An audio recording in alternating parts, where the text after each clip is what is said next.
I just want to mention all these moves are timestamped. So if you just go to the little scroll thing, you can see when the next move is. So if you feel like you really know a move already, just go to the next one so you don't get bored. I haven't made one of these in a very long time, and every single one of these that I do make, they always end up doing pretty well. This isn't necessarily high ground retakes, but I'm going to be trying to show you all the things that I'm learning in creative and trying to get better at so my mechanics can feel smoother when I'm playing in competitive. I'm going to start this out very simple with just something quick that I've been realizing when I'm doing this every time I get on the game. A lot of times when I go to full box someone, right, I'll go over here and I'll full piece the whole thing. It's a lot better when you go to the left though. So I'm going to full box people, and notice how like when I do it, I'm running over, I'm exposing myself a little bit, but the goal is to retreat backwards. So I just try and practice doing this over and over. So that way I kind of get out of the habit of doing it like this. There are times when I want to full box someone, I do it like this, but when I'm doing like something protective, trying to get a first crack, I'll always try and just start doing this from now on. All right, that one was pretty simple, but this one I kind of found out when I was watching Batman Booga. This was earlier when the solo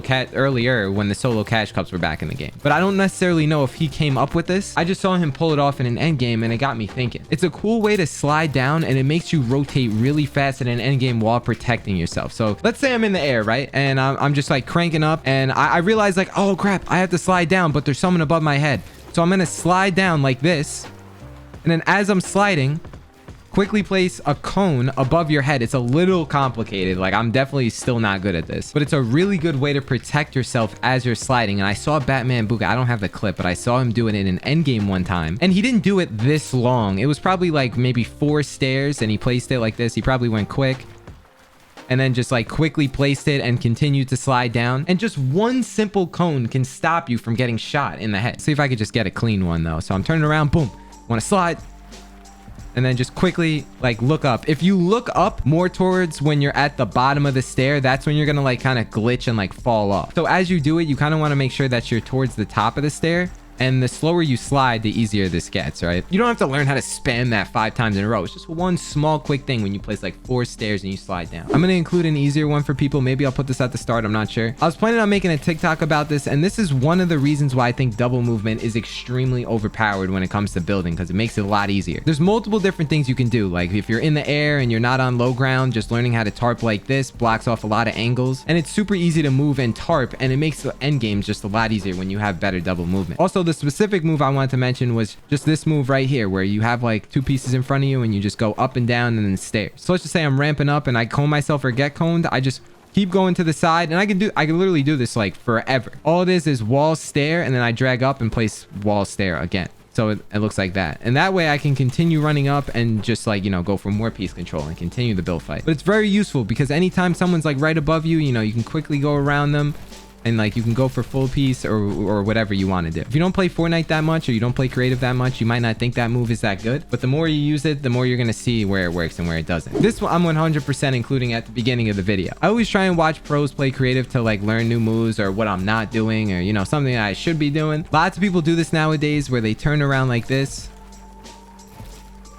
and then they full box someone, because one, it looks insanely good, and it helps you just realize how far your cones actually reach and whatnot. So you boom, boom. So specifically, one thing I'm doing in creative right now, this is a move, sort of high ground retake, but this is how like I gain height on someone, and I continue to move like around players to full box them. So you'll see what I mean. I'm coming up here. Let's just say I place a cone, right? Hypothetically speaking, if I'm like meeting someone, right, they're coming up here and I'm coming here trying to like triple edit them, I'm really trying to get used to swerving around like this, right? I high wall up, and then I come over here and full box them. This is like the first part. And if I don't catch them in here, then I high wall up again and I do this whole move again. It's a little complicated, but I can assure you that I've seen this done before. I full box people like this. It really does work. It's mega important that you keep momentum though. So as I'm doing it, just like that. So as I'm doing it, I'm trying to completely swerve over to the left. That way I can come across and full box the whole thing and just go up. So in fast motion, again, if you ever have a cone over your head, it just looks like that. And you could see like it is really protective. You have to realize if you don't catch this person in this box right away, like you're just continuing going through with the whole thing, right? With all the high walls and stuff. But it is rather difficult to do this whole move, especially if you're not that advanced. What makes this easier is trying to learn how to do it from both sides.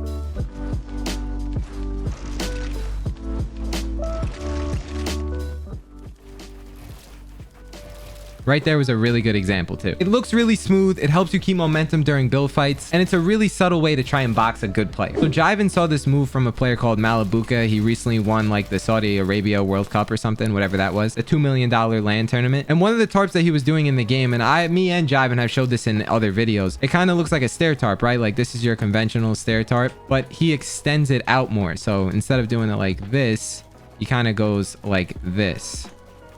And the stairs, as you can see, like the stairs are way further out more.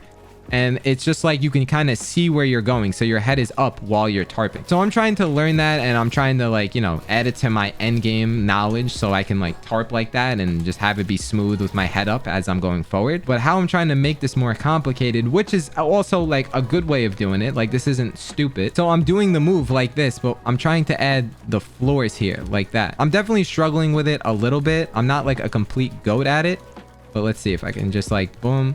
And then every time I place the stair, I look up right away. And my crosshair placement can definitely be better as well. I'm working on that. And then that way you kind of have like 2 layers of protection in case like height shooting you or something. Now you're like almost completely blocked. And at the same time, it's like a cheap tarp. So let's just say I just got to refresh right and picking up all these mats. Now I'm rotating again. And I'm just going to whip out like 1 or 2 of these. Do a quick little sprint jump or something, and then just box up. If you struggle doing it without the top portion, like look how much I'm going to the right and left as I'm doing it. The more you extend and just kind of go horizontal, the easier this move is going to be. You'll get the hang of it after like 5 minutes. Just make sure that you're always looking at the top portion. So if I'm running this way, I'm looking over here. And when I'm running this way, I am looking over here on this tile. And I'm just kind of going right and left as I'm doing it. And it shouldn't be that hard once you get the hang of it. Yeah, pretty nice. The next thing that I'm trying to really get down and get a lot better at and way more comfortable doing. So as I'm free building, I'm just running to the right or left. I place a wall and I just try and full box like this whole thing, just like that. All I want is the floor, the stair, and the 2 walls. And I'm trying to get really good at just like phasing things through builds really quickly. But I know this is simple and probably what you've been doing. It is really kind of hard to try and spam more than 2 builds through the wall at once. And I'm trying to get more consistent, not only placing the walls and everything at once, but also learning how to phase the stair, not forward like this. I kind of want to do it like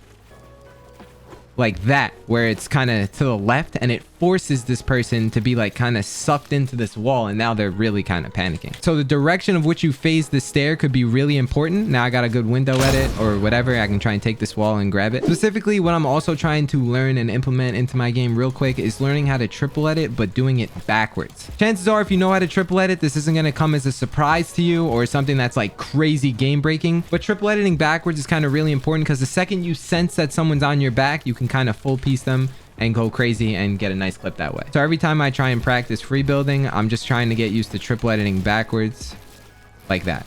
And then see, when I do a single tile edit, now it's all messed up, and that just comes down with the mechs, and the more you train it, the better and easier it's going to be. Now you could practice this in like a raider map, but a lot of the ways you grab refreshes in end games, it kind of just involves getting piece down below, just like this, where you just kind of set something up quick and you get this like piece and then boom. So this is how I rep it out, just like this. I'll literally come across, drag walls down, and I'll just try and go for that full piece and just make that like awkward edit. You practice it crouching and you can do it standing up, but I'm always trying to make that edit feel more uncomfortable in different ways so that I get better at it when it comes time to use it. Whenever I'm doing a high ground retake in creative now, there's a bunch of things I'm going to point out real quick. I'm trying to get very comfortable, just as I am with normal triple edits, with triple editing to the right or left. But another side thing I want to mention is that whenever I'm triple editing and I'm trying to do retakes, you'll notice that when I go to a side, when I do the triple edit, I edit the cone like this so my back can't get shot. I don't double edit so they can see me. I always do a single cone edit.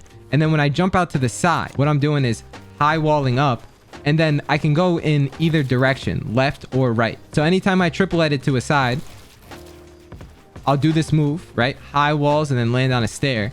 And then I see, like, I read where the enemy is. But if I think they're to the right, then I'm going to do the same move again, where I do this edit, I place the wall, and now look, I'm fully blocked, literally doing the exact same move on repeat until I get the high ground. So in fast motion, what I can show you, right, is anytime I'm triple editing, I'm always running out to the side and doing the high wall move with the stairs, which is this right here. So I triple edit, I place the walls, and then when I come out here, I'll do high walls and stairs, and then I'll just catch myself.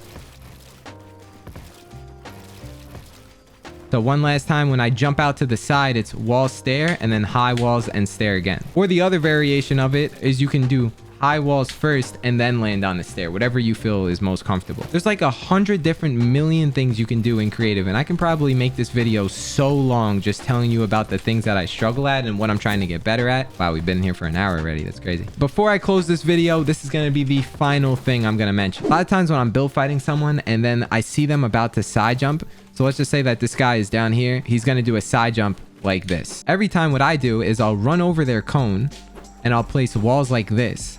And then I'll try and place a stair and then, you know, Mongrel Classic that side. That way, when the person lands, right, and they try and like high wall up or place stairs, like they're stuck here. And now I'm looking at a right hand peek and then they're dead. I do this move to jive in literally all the time. But you see what I did right there where I edit the wall? That's because being on a cone will kind of elevate me and it will screw up my crosshair placement a lot. So every time I'm in creative, what I was going to tell you is about how I'm always trying to practice getting better at placing this stair, realizing where I have to be on the cone to get the best placement possible. And I'm just constantly just trying to rep this out over and over and over. So that way it's just muscle memory when I verse jiving and clap them. The reason why that I use a stair instead of a cone here and then just flipping the cone like this, I use a stair because a lot of times they still get caught and just end up being on this floor anyway. If you're the person that uses a cone here, they're gonna like bump their head if they do it at the wrong time and you like mistime the thing and then they fall down and you don't get the shot. Quick reminder that I'm streaming all the tournaments on my Twitch channel. That's linked down below. Feel free to stop by. I try to read chat in between games, or when I play arena, I'm literally always reading chat. Use code KenBeans if this video helped you out in any way, and good luck to all the people in Florida with the hurricane recently. I got some family over there and it looks kind of crazy, so make sure y'all stay safe and I'll see you in the next video. Peace.